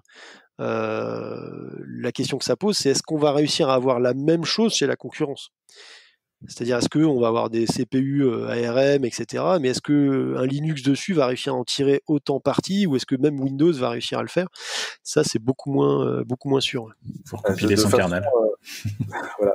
De façon méta, quand tu t'astreins à offrir de la compat, tu t'astreins à un certain nombre de complexités parce que tu dois offrir de la compat. Et si tu fais des choses très simples, très contrôlées, forcément, tu peux prendre des raccourcis, tu peux faire le design qui t'arrange, sans les contraintes de compat. Et vous allez voir que c'est une bête de transition parce qu'on va parler de Kubernetes. Bim, qui offre une compat à partout et à tout le monde, qui essaye de faire plaisir à tout le monde et qui du coup arrive avec son lot de complexité. Et une chose qui est intéressante avec Kubernetes, vous avez peut-être vu passer ça récemment dans les nouvelles releases. Docker a été déprécié, et là tu vois, c'est oh mon dieu, Docker a été déprécié, et en fait non, tout va bien, détendez-vous, Docker a pas été il y a toujours du Docker dans du Kubernetes si vous voulez. Alors il y a des parties de Docker, ouais, c'est ça. Il y a toujours des parties de Docker. Vous pouvez faire des conteneurs Docker dans Kubernetes. C'est ça. Exactement. C'est ça. Docker avait splitté tout un tas de choses. Pendant un moment, Docker c'était tout, et maintenant il y a plein de couches. Là, en l'occurrence, c'est Moby, je crois, la couche qui est restée, et la couche de compat entre Moby et Kube, qui était Docker, ouais, c'est ça, ouais, a été sortie. En fait, attends, juste historiquement, en fait, c'est ça, t'avais Docker qui était un gros binaire qui faisait à peu près tout, puis à un moment, ils ont split entre, en effet, Moby qui est super haut, après t'as Containerd en dessous qui s'occupe, je crois, de la gestion un peu au niveau des containers, et après t'as Runc encore en dessous qui s'occupe de la gestion brute des containers, je crois, ou qui te permet de démarrer des containers. Enfin, ils avaient tout split comme ça il y a 3-4 ans. Mm-hmm. Et du coup, ouais, c'est comme ça qu'on arrive là aujourd'hui, quoi. Yep. Et donc la couche la plus basse, c'est celle qui fait tourner les conteneurs dans un cube. N'était pas compatible avec la CRI, dont je sais plus ce que veut dire l'acronyme là sur le moment. Container Runtime et le I, je sais plus. Interface tout simplement, ouais. Et donc qui elle est implémentée. Il y a plusieurs autres implémentations qui existent. Et donc elle l'était pas, et donc il y avait en place dans Kubernetes un truc qui s'appelait Docker Shim pour faire la compat, encore une couche de compat. C'est la journée de la couche de compat. Et une couche de compatibilité entre Docker, et c'est ça qui vont virer en fait. Donc, cette compatibilité, ça veut dire qu'on peut plus utiliser le runtime de Docker pour faire tourner les conteneurs. Par contre, si les conteneurs sont compatibles CRI, ce qui est faisable d'ailleurs avec les outils Docker, les transformer pour ça, ils peuvent tourner dans Kubernetes. Donc c'est plus une différence de règle. Il y a aussi une des raisons, c'était que en fait Docker apporte plein de features qui ne sont pas spécialement nécessaires dans Cube, et du coup ils voulaient enlever c'est surtout un outil pour les développeurs, donc au départ. Oui, voilà, oui, c'est ça. Mais là ils disaient qu'ils voulaient enlever la partie user experience. À la découpler, quoi. Qui ne sert à rien, qui ne sert à rien dans le Cube. C'est toujours Pag quand même. Oui, je sais bien. Après, je vais pas rentrer dans du trolling, mais en tout cas, ils présentaient autrement si c'est pas le cas. Ce que je veux dire, c'est que ça viendrait quand même pas à l'idée de mettre du Docker en prod. Enfin, on est d'accord. Wow. Voilà. Je voulais pas rentrer dans la facilité de ces trolling. Non, je suis d'accord. Est-ce que vous avez vu l'article qui dit que quand même c'est la deuxième mort de Docker ? Ouais, c'est un peu rude. Ouais. C'est pas faux. Alors après, je sais pas ce que vous en pensez, mais il y a une news après qui. Ah pardon. Cube est né en fait pour tuer Docker. C'est pour tuer Swarm en tout cas au moins. Ouais, mais en gros pour l'effacer progressivement. Donc quelque part c'était très prévisible. C'est une bataille qui a été perdue depuis un moment déjà et voilà, c'est ça. On vous met 2 liens, on met un tweet qui explique un peu ce qui s'est passé et surtout on vous met des explications avec des belles sketch notes d'Aurélie Vache. Super article. Vous pouvez vous tenir au courant un peu. Elle a toute une série d'articles sur Docker qui est top. Du coup on enchaîne avec Docker 20.10 qui est donc la nouvelle release de Docker qui arrive avec plusieurs features majeures. Vachement intéressantes, Vachement intéressantes, indeed. Et donc non, Docker n'est pas mort, ils sont bien vivants, ils font plein de trucs très très cool. Alors là, les trucs très cool, on en parlait, ils sont, en tout cas sur ceux qui mettent le plus en avant, ils sont beaucoup justement sur cette couche supérieure qui est la couche expérience utilisateur. Alors c'est peut-être moi qui n'ai pas assez regardé les détails des release notes, il y a sans doute d'autres choses, mais en tout cas c'est beaucoup là-dessus. Et c'est celle qui moi m'intéresse beaucoup aussi. Ça fait un paquet de temps que moi à l'usage j'utilise souvent Podman parce que j'aime pas forcément avoir un truc qui tourne dans un démon root. Et Podman permettait de faire du user mode, en fait, enfin du user mode, pas du user mode, mais de faire du rootless, c'est-à-dire de pas être root, de lancer le conteneur dans sa sandbox utilisateur. Et en fait, c'est ce que fait Docker en version 20 aussi, plus en plus une compatibilité avec les cgroup v2, sur lesquels on s'est déjà étendu, je crois, dans d'autres épisodes, donc c'est peut-être pas c'est un peu compliqué de détailler ça à ce niveau de l'épisode d'aujourd'hui. Mais en tout cas, c'est relativement important pour la manière dont ça s'intègre avec d'autres softs autour. En interne, on a déjà eu des discussions là-dessus, sur systemd, Nspawn, des trucs comme ça qui sont plutôt First Citizen là-dessus, ou Podman aussi qui est First Citizen là-dessus. Et en fait, c'est les métadonnées que le conteneur peut utiliser et le fait qu'il soit vraiment dans un namespace dédié à lui et qu'il tape jamais dans le namespace du host dans lequel il tourne. Et ça permet de le faire et de gérer aussi les capacités qui lui sont allouées de manière beaucoup plus fine, CPU et co. Donc, c'est vraiment intéressant. Et pour ceux qui, comme moi, ont déjà utilisé du Fedora ou d'autres OS avec Genome, il y a le support d'Overlay FS qui fait que aussi c'est performant avec un file system, sans avoir à faire des montages spécifiques et de les monter en route pour que ça fonctionne, quoi. Ça, c'est plutôt pas mal. Donc, c'est vraiment le rootless qui est mis en avant et facilité par les cgroup v2. Et ça, c'est plutôt bien. Hein. Ça fait un moment que ça venait. Je sais pas si ça les a aiguillonnés, ce mouvement qui les a aiguillonnés à diversifier, mais en tout cas, c'est pas mal. Ça a été rendu possible grâce au support de cgroup v2 et c'est ça qui est... Et à noter que le produit s'appelle bien Docker 2010 et pas Mirantis 2010. Tu parlais de CentOS et nous avons continué à parler de CentOS. Tu avais peut-être un truc là, moi. De Fedora. Non, c'est pas ça, c'est qu'il a même pas parlé de. Ouais, il a pas parlé de CentOS, il a parlé de Fedora. Je parlais de Fedora, mais chez toi, t'as fait une association d'idées, en fait. Ouais, voilà, c'est ça. Mais j'ai besoin d'idées pour faire des transitions. C'est moche. J'ai lu l'article parce qu'en fait, on a parlé de 3-4 trucs, mais en fait, il y a plein d'autres features. Allez jeter un œil. Mais on va passer au drame open source de la semaine. Il y a quand même un des articles qu'on vous met avec le CentOS Project Suicide avec une corde, tu vois, comme infographie. C'est vraiment... C'est qu'un échantillon, parce que des articles comme ça, depuis ce matin, j'en ai vu au moins 4 ou 5 du même acabit. C'est la mort, c'est foutu. Jingle mortuaire. Petit jingle mortuaire. Alors, spoiler alert, c'est peut-être un petit peu dramatisé, hein, mais bon. Ça l'est, je pense. Mais... Ouais. Et donc, je peux le reprendre celui-là ou c'est donc CentOS qui était en fait pour ceux qui n'utilisent pas, bon, il y a quand même beaucoup de gens qui l'utilisent, mais globalement c'est assez équivalent à ce que fournit Red Hat Enterprise Linux, à l'exception près qu'on n'a pas le support Enterprise et le patching en premier niveau, mais globalement c'est très hautement compatible. Donc si vous compilez des packages RPM ou des choses sur l'un, ça marche sur l'autre en général. Vous pouvez utiliser les repos de l'un sur l'autre et c'est extrêmement similaire. Et donc, CentOS était jusque-là basé sur la branche stable de Red Hat, donc en upstream. Et maintenant, va être basé finalement sur des branches instables de Red Hat, c'est-à-dire les branches de dev. Donc, de prime abord, ça, pour les gens qui aiment bien prendre CentOS pour avoir de la stabilité pendant 7 ans, je laisse comme exercice libre le fait de savoir si c'est une bonne idée, mais d'avoir une glibc d'il y a 7 ans patchée, mais par exemple, entre autres choses, ça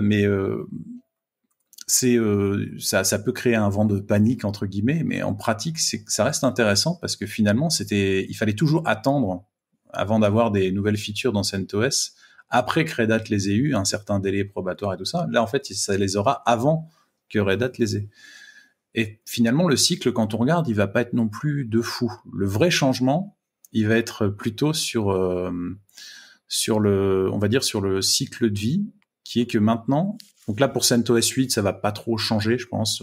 Ça va changer dans le sens où le support sera moins long.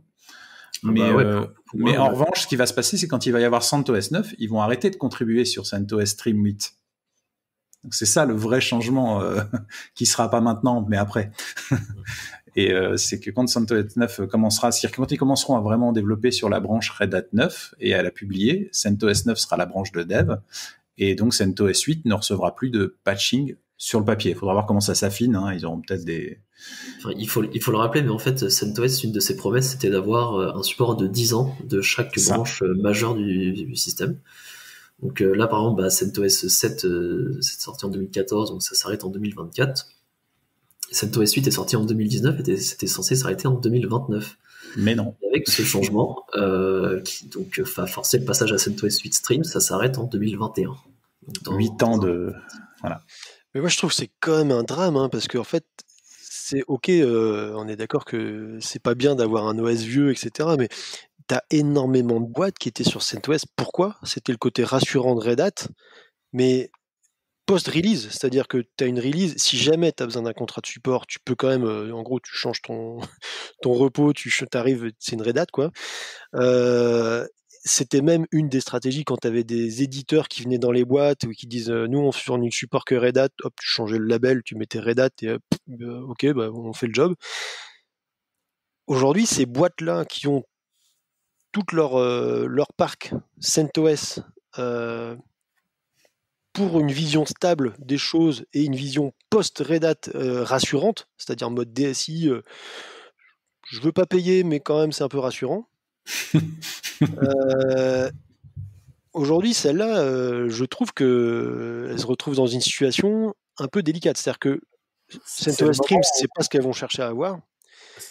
Donc la question, c'est est-ce que tu bascules sur un SLES ou est-ce que... Quelle va être la suite en fait de CentOS ? Est-ce que parce que là, je viens de revoir un truc, c'est que je m'étais dit, tiens, avant CentOS, il y avait quoi ? Tu avais Fermi Linux et Scientific Linux, qui était fait par le CERN. Et en fait, ça a assez vieilli, jusqu'en 2019, où les mecs disent qu'en fait, le 22 avril 2019, le projet a annoncé la fin des développements de Scientific Linux.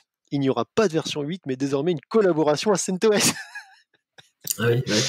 Du coup, est-ce que ça va renaître derrière Scientific Linux, qui était poussé par le CERN, qui peut avoir la capacité de mettre un peu d'effort dans cette... Moi, je trouve honnêtement, au-delà de la question que tu poses, qui est tout à fait légitime, des boîtes qui avaient pris ça comme un espèce de truc un peu pépère, tranquille, qui fait que t'as une espèce de ceinture de sécurité. En revanche, c'est vachement positif pour la contribution, parce qu'en effet, on va avoir quelque chose d'un peu plus dynamique.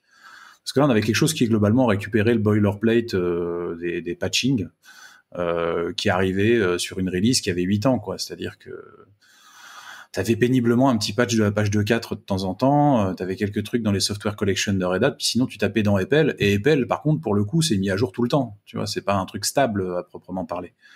Donc finalement, ce qui bougeait vraiment, ou ce qui permettait vraiment d'installer des choses, souvent, il fallait mettre Apple sur un CentOS pour que ça fonctionne. Donc c'est un peu... Ah mais je suis d'accord avec toi. Après, ça se justifie parfaitement. Je pense que pour eux, de maintenir à la fois CentOS 6, 7, 8, bientôt 9 et ainsi de suite, en parallèle du reste, On est d'accord que ça va assainir, entre guillemets, le monde le marché de la distribution Linux et sans doute ce qu'il y a dans les boîtes, mais est-ce qu'elles sont prêtes à ça, quoi ? Ça, c'est plus dur. C'est-à-dire que là, ce qui m'intéresse, c'est de voir comment vont évoluer les distros qui en dépendent, en fait. Les distros, c'est un des grands mots, les chimes de distros qui sont par au-dessus. C'est-à-dire, là, je pense en particulier aux deux plus connus qui sont Oracle Linux, qui est un chime par au-dessus de Red Hat ou de CentOS, et Amazon Linux, qui est aussi un chime par au-dessus de ça. Donc, est-ce qu'ils vont se caler sur Stream, ce qui est possible ? Est-ce qu'ils vont y contribuer ? Est-ce qu'ils vont... Non, c'est intéressant à regarder, quoi. Oracle Linux justement a fait un. Ouais, ils ont fait une petite annonce vampirisante. Au tout début, moi, je pensais que c'était un troll en fait. J'avais pas compris que c'était vraiment CentOS qui était impacté. Moi aussi, je me suis demandé pourquoi ils faisaient ça, et quand j'ai vu l'annonce après, je dis voilà, c'est voilà. Mais du coup, ils ont mis en place un espèce de script qui permet de migrer ton CentOS vers leur propre support. Mais en fait, comme Red Hat va au final garder de toute façon open source les packages, si ça se trouve, ils vont juste refaire exactement la même chose. Ils vont juste, une fois qu'ils sont passés en stable, prendre les packages et les compiler pour leur système. Et ça se trouve, ça va rien changer de leur côté. Je pense que ça exclut que quelqu'un ou une boîte reprenne le build des binaires, parce qu'en fait, c'est ça qui aura plus, c'est le build des binaires backporté sur la branche stable. On a hâte qu'Amazon s'approprie CentOS comme ils se sont appropriés d'autres projets open source. Cela dit, CentOS c'était en partie, du coup, il y avait de l'argent qui était injecté par Red Hat, et Red Hat qui a été acheté par IBM. Donc, globalement, le côté communautaire, on a IBM à fond et pas Red Hat, j'en dis. C'est IBM qui a tué. Ouais. Moi, je pense qu'il y a quand même une tendance pour la plupart des distros d'aller vers quelque chose de plus. On parlait des streams tout à l'heure, d'aller vers quelque chose d'un peu plus flux continu et d'arrêter de maintenir des releases de 15 ans parce que c'est très compliqué de projeter sur 15 ans en termes d'évolution de techno, et puis garder les profils pour le maintenir, quoi. C'est pas anodin, quoi. Donc, tu as deux mondes qui s'opposent, en fait. C'est-à-dire que tu as la cloudification et l'immuabilité des infrastructures d'un côté, où en fait, tu es tout le temps sur des choses à jour. Et est-ce que tu veux, du coup, dans une logique de marché, c'est-à-dire au niveau de l'IT, en tant que domaine, est-ce que tu veux maintenir une branche comme ça, où tu assumerais que tu as un vieux truc et que du coup, tu n'y touches pas, etc. La question, c'est moi, ça me fait penser à ce dont on parlait une des dernières fois, qui est l'évolution aussi du modèle pour Java et pour les JDK, où c'est parti aussi vers quelque chose d'un peu plus progressif comme ça, et avec des temps beaucoup moins longs. Par contre, il y a des LTS, et là, la LTS est payante, là, pour le coup. La question que ça pose, c'est les applis qui sont dessus et leur flexibilité. C'est-à-dire que tu as plein d'applis, tu les mets une fois, tac, et en fait, tu touches plus. Et de toute façon, elles suivent même pas. Elles ont été développées une fois. Elles sont plus compatibles avec les libres des nouvelles distribs, etc. Donc, ce genre de choses, moi, je pense que ça rebat les cartes même du marché des distributions. Tu as des boîtes qui vont du coup se dire, OK, c'est quoi notre stratégie et qu'est-ce qu'on fait? Et qui, du coup, envisagent tout, quoi. Chez OVH, sur CentOS, vous avez des trucs basés là-dessus ou... Sans doute. Ok. Je sais qu'il y a beaucoup plus de Debian qu'autre chose, mais... Forcément. Après, pas forcément ce que vous utilisez, mais ce que vos clients déploient. J'imagine que tu as pas mal de clients qui vont déployer du CentOS chez vous. Ouais, ça, je pense. Je n'ai aucune visu sur cette répartition-là. Je peux pas te dire. Ah, c'est probable qu'il y en ait pas mal, ouais. C'est probable. Eh bien, on verra. On a hâte de voir comment ça va se stabiliser. Après, c'est normal que ce soit un marché qui structure, et tu vois que les grosses boîtes sont en recherche de revenus et essayent de... Je pense que tu vas avoir les commerciaux Ubuntu, là, en ce moment, ils doivent être... Ouais, mais il y avait clairement... Suzy, pareil, je pense qu'il... doit être taqué, ouais. Ah, vous avez été abandonné. Ah, venez. Ensuite, Suzy est passé en stream aussi, hein, donc... Ouais, mais... Mais ils vont y aller, c'est clair. Chez Novell. Ah, c'est plus Novell, d'ailleurs. On passe à une nouvelle release. On a peut-être touché un ou deux mots la dernière fois, je ne sais plus. PHP 8 est sorti. Ça y est. Ouais, j'en avais parlé il y a 2 ou 3 mois, quand la première RC0 ou RC1 était sortie. Et là, ça y est, ça fait 2 ou 3 semaines maintenant que la version finale donc, de PHP 8, la 8.0, est sortie. Donc dans les features vraiment intéressantes, je vais pas toutes les nommer parce qu'il y en a il y en a quand même quelques-unes. Mais moi, dans celles que j'ai beaucoup aimées, il y a entre autres par exemple, les match expressions qui permettent de remplacer un switch que vous faites d'habitude par un truc beaucoup plus concis, donc par un match. La seule chose qui m'a un peu perturbé, c'est qu'au final, le match, tu peux exécuter qu'une seule instruction dedans. Enfin, tu n'as qu'une seule ligne de code. Tu peux pas faire du multiline comme tu pouvais faire du switch ou autre. Tu peux pas faire du bloc, ouais. Tu peux pas faire du bloc. Donc je trouve ça un peu dommage, honnêtement. Tu mets ça dans une fonction, non? Ouais, à la rigueur, tu pourrais faire une fonction ou ce genre de choses. On peut pas y mettre un lambda ou un truc dans le genre? Alors, un lambda, non, je pense pas, mais... Enfin, je sais pas si ça existe les lambda en PHP, je crois pas. C'était une question ouverte, j'avoue que je sais pas. J'en fais pas tous les jours. Il me semble que si, voilà. mais j'ai un doute. J'ai regardé. Le match est plutôt cool. Et surtout le Null Safe Operator, qui est une feature que j'attends en JavaScript. Alors je sais plus si elle est sortie ou pas. Mais globalement, qui permet en fait vous avez une chaîne d'appel, par exemple, d'accès à une structure qui a un champ, qui elle-même a une fonction, qui retourne une autre structure, etc. Et du coup, le Null Safe Operator en fait, vous permet d'éviter à chaque fois que vous accédez à un champ, de regarder si ce champ est nul avant d'y accéder, pour éviter d'avoir on va dire une NPE, quoi, enfin une pointer exception. Et avec cet opérateur, au final, le code généré s'en occupera tout seul, c'est-à-dire que dans votre variable finale, vous aurez soit nul, s'il y a eu un problème durant la chaîne d'accès, soit toute la méthode, enfin tout le résultat pardon de votre accès, quoi. Et ça c'est vraiment cool, je trouve. Alors pour info Arnaud, je viens de regarder, en fait il y a des fonctions anonymes dans PHP. Alors je sais pas si elles sont depuis PHP 8 ou déjà avant, je me semble que si. Ça ressemble pas mal aux fonctions anonymes en JavaScript, c'est-à-dire c'est des fonctions auxquelles on donne pas de nom. Il y a le mot-clé function et ainsi de suite, et on peut les invoquer. Donc j'imagine que c'est la manière de faire un bloc dans un match. Ah ça peut. Ok, c'est plutôt cool à savoir. Et on en profite pour expliquer, pour dire que c'est supporté chez Clevercloud PHP 8 depuis la semaine dernière au moins. C'est ça. Venez jouer avec. Vous pouvez faire du PHP 8 chez Clever. Et du Composer 2. Du coup, moi j'ai une question, parce que j'y connais rien en PHP, mais je vois qu'il y a du just-in-time. Est-ce que ça a un lien avec les travaux de Facebook sur PHP, HHVM, tout ça, ou ça n'a rien à voir? Un lien, je sais pas, mais je suppose que ouais, c'est une idée d'essayer d'accélérer la chose, ouais. Peut-être qu'ils ont repris l'idée ou le code a été contribué, j'avoue, j'ai pas regardé. Apparemment, il y a deux en plus. Ouais, il y en a deux, le tracing JIT et le function JIT. Je sais pas. Enfin, en tout cas, moi, ce que j'ai retenu globalement, c'est que dans la majorité des cas, ça risque de pas trop améliorer les performances. Enfin, ça va pas non plus les dégrader, ça va pas les améliorer de manière significative. Ça dépend forcément du workload, mais ils ont mis un benchmark et sur du WordPress, c'est vraiment 50-50. Il y a un tout petit peu de perte de perf sur un digit et un tout petit peu de gain grâce à un autre, donc c'est pas incroyable. Mais en général, ouais, comme du WordPress où en fait toutes les requêtes en fait sont très on va dire très courtes, il y a beaucoup de code mais c'est quand même très court, donc le JIT en fait aura pas trop le temps de vraiment s'activer, là où ce sera beaucoup en IO, quoi. Ouais, là où ce sera vraiment intéressant, c'est quand vous avez imaginons un gros script, je sais pas, qui fait un gros fetch en DB peut-être avec beaucoup d'opérations dedans, ce genre de choses, là ça peut aider, ouais, mais pas trop avant. Pour l'instant, c'est évidemment un travail en cours, quoi. Ok, on reste dans les releases et on passe à la release de Vertex 4.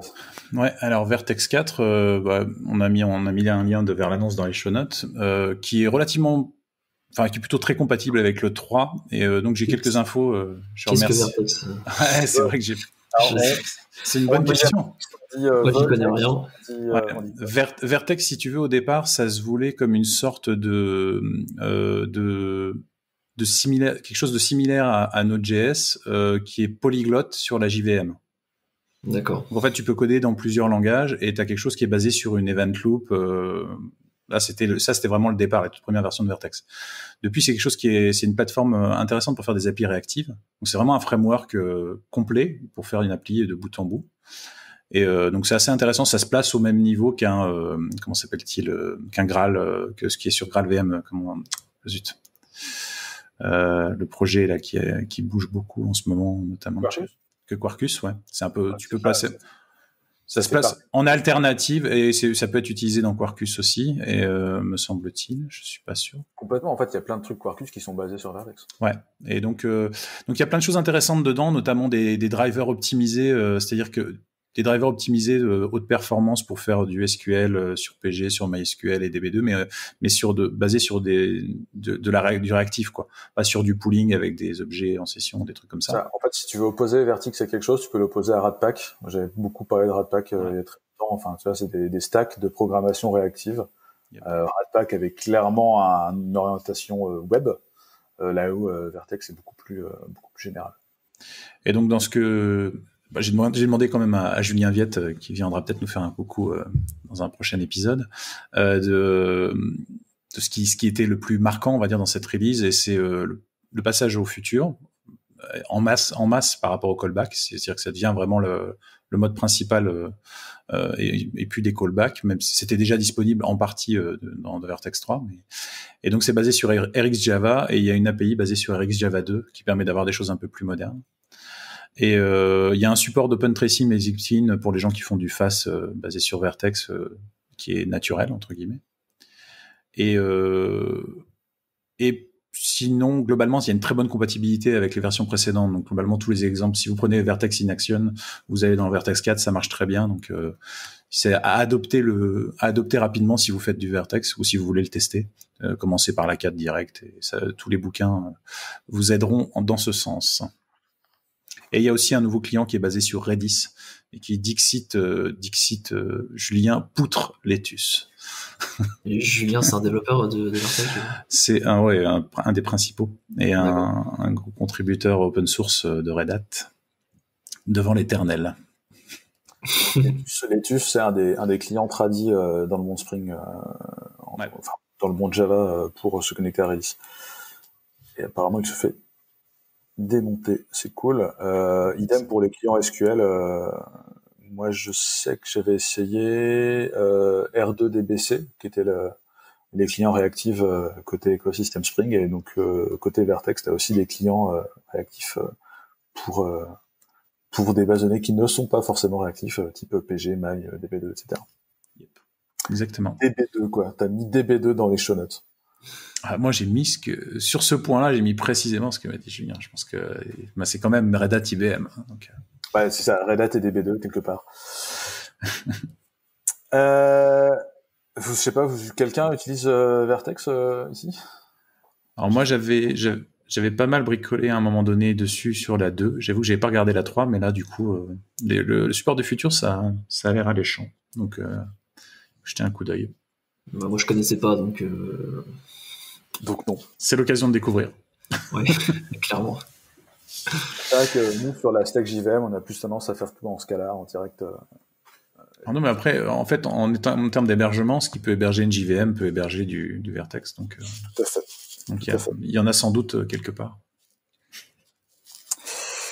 On termine avec la news de la semaine, la news la plus importante de la semaine. Le showstopper, le truc. Ouais, le truc sur lequel on ne peut breaking pas. Breaking news, mettez le bandeau. Il y a un dark theme pour GitHub. Ouais. Ça,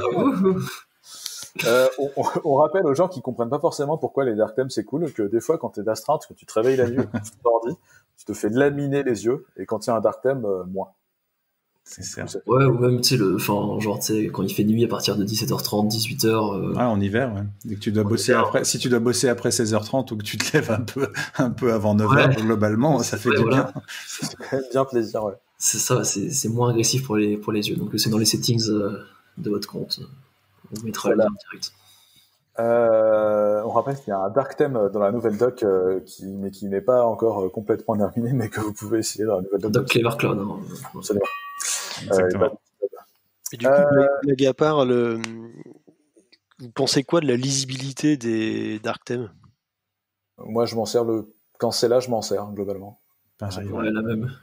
Parce que je suis d'accord que ça soulage l'œil, mais moi j'ai tendance à trouver ça moins lisible, tu vois. Il y a moins de contraste et du coup. Ça, je pense que les yeux varient. Tout le monde n'a pas la même sensibilité à ça. Ouais. Après, je sais qu'il y a Alexandre, un collègue, qui se plaignait de ne pas encore avoir de thème Solarize justement sur GitHub. Les goûts et les couleurs, comme on dit, les goûts et les couleurs. Ouais, voilà, ouais. Ah, mais après, il n'y a aucun débat sur la lumière blanche le soir. Hein, ça... ouais. Tous les dark themes ne sont pas égaux. Effectivement, je pense que c'est toujours une afterthought quand tu développes un truc. Tu penses d'abord au thème normal et éventuellement après tu penses au dark theme. C'est littéralement ce qui s'est passé pour notre doc. Et effectivement, notre niveau de contraste sur le dark theme n'est pas ouf. Et, ça peut rendre la lisibilité compliquée. Ouais, il y a une chose qui joue aussi, c'est que les fontes elles-mêmes sont souvent conçues pour être vues sur des fonds sombres. Donc leur forme et tout ça sont faites pour qu'elles se détachent bien sur un fond clair, pardon. Donc du coup, quand on les inverse, ça rend pas forcément plus visible. Ah, c'est ça. Il faut que le truc soit bien ajusté. Ouais. C'est ça. Il faut bien choisir ses fontes et choisir ses couleurs. Alright, ça fait à peu près 1h30 qu'on enregistre. Je vais donc procéder au choix musical et je vais donc lancer mon dé et j'ai fait 20 et c'est merveilleux puisque j'ai littéralement fait 20 et que en général quand il y a un invité... C'est un coup critique. J'ai pas à tricher. Du coup, on peut vraiment mettre le son de Steven. En même temps, on voit pas ton dé, donc... Ouais, je sais, mais j'étais sûr que j'ai fait 20. Ouais, bon, moi, je te crois. Attends, d'ailleurs, oui, c'est le 20. Tiens, regarde. Vous m'avez pas vu galérer à trouver la bonne phrase. Moi, je suis pas d'accord. On te l'avait posé sur la table. Du coup, je dois te décrire le lien musical, c'est ça? Exactement. Qu'est-ce que tu nous proposes? Alors, ce que je vous propose, je sais même pas de quand ça date, je sais juste que je l'ai découvert il y a pas si longtemps que ça, et je sais pas si vous connaissez System of a Down. C'est un groupe qui date un peu, et en fait, j'ai découvert que le chanteur, enfin ils sont deux, mais chanteur Serge Tankian, ouais. Serge Tankian, en fait, il a fait un enregistrement, il a fait un album solo, enfin c'est lui qui a quasiment tout fait, mais il a fait surtout l'enregistrement de cet album avec l'orchestre néo-zélandais d'Auckland. Et franchement, j'ai découvert ça et c'est pas mal. Donc c'est sans prétention, voilà, c'est le partage du moment. Un orchestre symphonique sans prétention. C'est ça. Alors, le partage est sans prétention, mais celle que je vous partage, c'est la première de la sélection sur Spotify, je crois, mais elle a un petit effet happening cinématographique assez sympa. Galvanisons-nous. Voilà. Bah, cool. Merci infiniment, Steven, d'avoir accepté notre invitation au Débeauté. Merci beaucoup. Donc, globalement, je vous explique comment ça s'est passé. Steven m'a dit, faudra parler de ça. Et je lui ai demandé s'il voulait venir, et il m'a dit oui. C'est globalement comme ça que la plupart des invités se passent. J'en profite pour dire à tout le monde que si vous voulez venir parler dans Message à caractère informatique, les invitations sont ouvertes à toutes et tous. Donc n'hésitez pas à venir nous voir. Donc encore une fois, merci à tous de nous avoir écoutés. Merci à vous trois d'avoir participé. Et on vous dit à la prochaine fois. Je dis plus à la semaine prochaine parce que ça marche pas là. Mais, une fois, ça va. Merci Laurent. Merci. Salut, à plus. Ciao.